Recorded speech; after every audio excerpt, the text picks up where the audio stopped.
The night of July 13, 1944, began with the drone of vengeance over the quiet Suffolk countryside and ended with the unraveling of one of the Second World War's most tragic technical failures. It was a mistake born of sheer exhaustion, a navigational error that would inadvertently save thousands of Allied lives, while simultaneously revealing the grim reality of how many had already been squandered. Oberleutnant Hans Michel, piloting a Junkers Ru 88G, one night fighter, was hopelessly lost. His compass had been set to a reciprocal course, a simple human error that led him not to the safety of the Third Reich, but straight into the heart of the enemy. When he saw the runway lights of RAF Woodbridge burning in the darkness, he believed he was landing at a Luftwaffe airfield near Berlin. He lowered his landing gear, taxied to dispersal, and cut the engines, only to find himself staring down the barrel of a British flare pistol. The capture was a coup for British intelligence.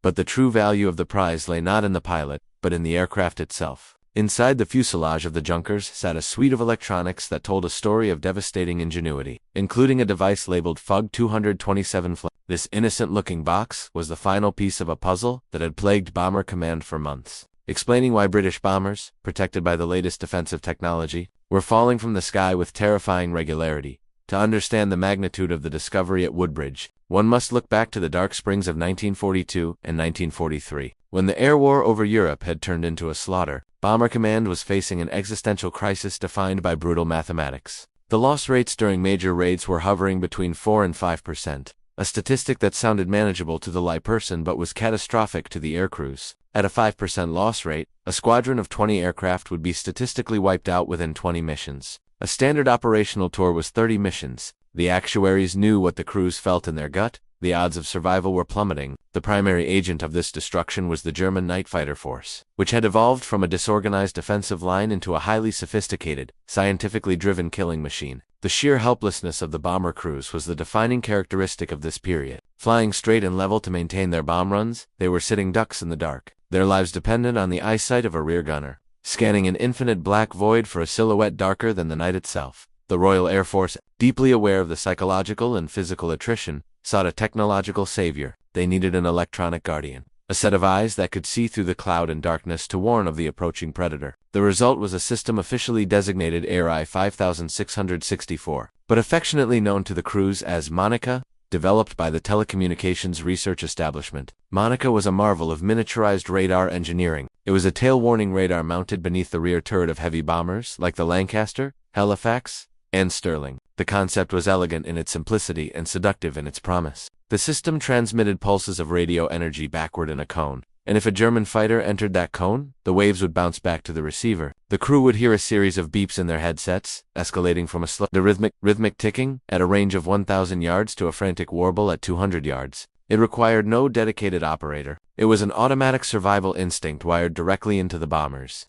nervous system. By the middle of 1943, Monica had become as essential to the heavy bomber force as oxygen masks and parachutes. It was installed universally, protecting the young men of the RAF, as well as the thousands of Canadians, Australians, and New Zealanders who made up the Commonwealth squadrons. The investment was massive, running into millions of pounds for production and installation. Reports from the field initially seemed to validate the effort. Crews returned from the Ruhr and Hamburg, speaking of Monica blips, that allowed them to corkscrew just moments before tracer fire erupted in the space they had occupied seconds prior. It seemed to be working. It offered a sense of agency in a war where death usually arrived unseen. However, in their rush to provide a shield, British scientists had violated a fundamental tenet of electronic warfare, one that Dr. R.V. Jones and other intelligence experts would later lament with bitter hindsight. They had forgotten that a shield which glows in the dark is also a target.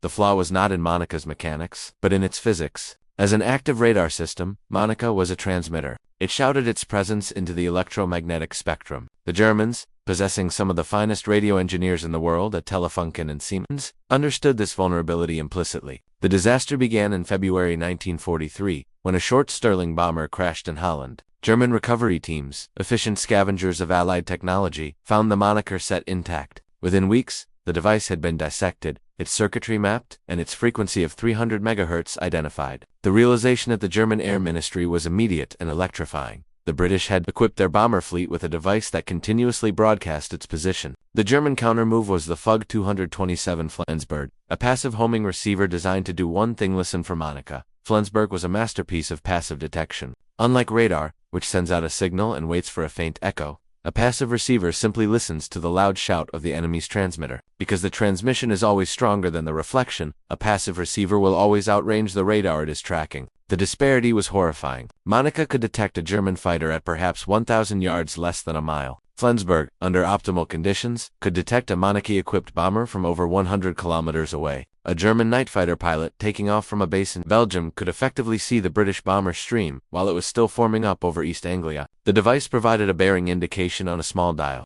The radio operator simply told the pilot to turn left or right until the needle centered, and the fighter would be guided down a veritable highway of radio waves, straight to the tail of the unsuspecting bomber. The deployment of Flensburg in late 1943 and early 1944 coincided with the bloodiest period in Bomber Command's history. The specialized equipment was prioritized for the Luftwaffe's Echttypen, the aces who could maximize the lethality of the intelligence. Men like Heinz Wolfgang Schnaufer, the spook of St. Trond, saw their kill tallies skyrocket. Schnaufer, who would end the war with 121 night victories, claimed 79 of them in 1944 alone, the exact period when Flensburg was fully operational. The tactics changed from hunting to harvesting. Using Flensburg, German fighters could stalk the bomber's stream from 50 miles behind, picking out individual targets, measuring their speed and altitude, and setting up an attack approach with mathematical precision. They would slide in from below and behind, often using Schridtmusic upward-firing cannons to tear into the fuel tanks of the bomber's wings. The crew would never hear Monica beep. The fighter would never enter the 1,000-yard detection cone until the lethal blow had already been struck. Statistics of the Battle of Berlin and the catastrophic Nuremberg raid of March 1944 bear the fingerprints of this electronic betrayal. On the single night of March 30, 1944,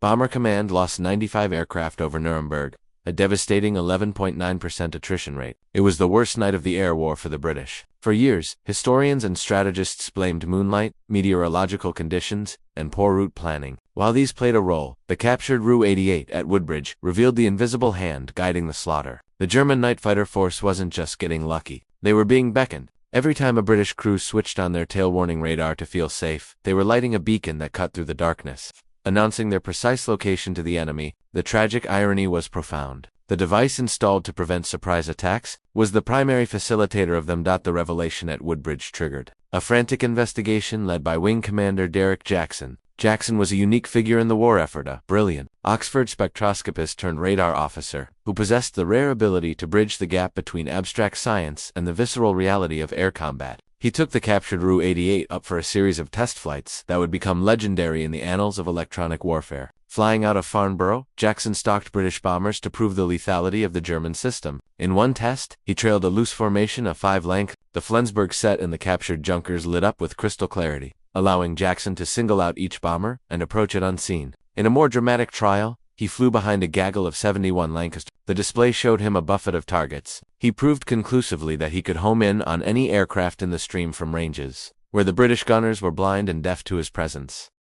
The results of Jackson's trials were met with initial disbelief, followed by horror. The report delivered to Air Marshal Sir Arthur Harris was unequivocal. The data suggested that for every bomber Monica might have saved in a close-range scrap, it had likely doomed 3 or 4 others by guiding fighters to them from long range. The guardian angel of the rear turret was actually a traitor. The extensive network of Commonwealth squadrons had suffered equally under this technological delusion. The Canadians of No. 6 Group, flying Halifaxes and Lancasters from Yorkshire, the Australians of 460 Squadron who flew thousands of sorties, and the New Zealanders of 75 Squadronal had carried Monica. They had flown into the teeth of the German defenses, unaware that their own equipment was betraying them. The sheer scale of the error was numbing. Thousands of airmen, the best of their generation, had been sent into the night broadcasting their coordinates to the men trying to kill them. In late August 1944, the order went out: switch it off. Monica was to be removed or permanently disabled immediately. The reaction from the German side confirmed the British fears. Almost overnight, German radar operators and night fighter crews noted that the ether had gone dead.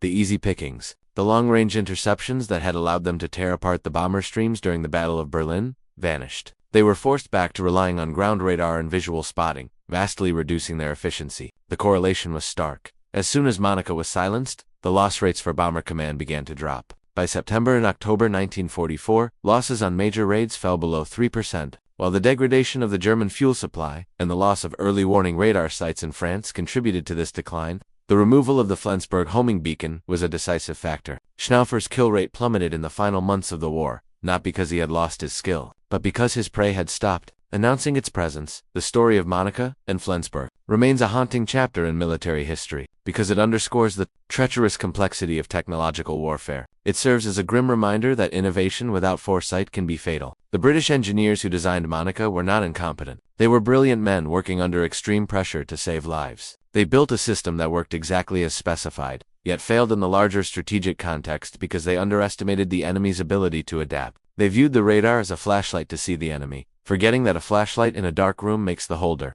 the most visible target of all. The cost of this lesson was paid in blood. Conservative estimates suggest that the vulnerability of Monica contributed to the loss of between 300 and 400 additional bombers. That equates to roughly 2,500 men, navigators, bombers, and gunners who were killed, wounded, or captured not because of enemy superiority, but because of a friendly fire incident played out in slow motion over the course of 6 months. These men, flying in the freezing aluminum tubes of Lancasters and Halifaxes, placed their trust in the buzzing boxes beneath their turrets. They died never knowing that the silence of the night had been broken by their own machines. The legacy of the Monica disaster reshaped the doctrine of electronic warfare for the next century. It cemented the superiority of passive sensors over active ones, a principle that dictates the design of modern stealth aircraft and radar warning receivers today. Modern combat pilots are trained to assume that if they transmit, they are tracked. It is a doctrine written in the ashes of the Halifaxes and Lancasters that fell over Germany in 1944. The captured WWII that landed at Woodbridge did not just bring a confused crew into captivity. It brought a revelation that stopped a hemorrhage of Allied lives. Hans Mikkel's navigational error was one of the most fortuitous mistakes of the war, ending a tragedy that might otherwise have continued until the very last day of the conflict.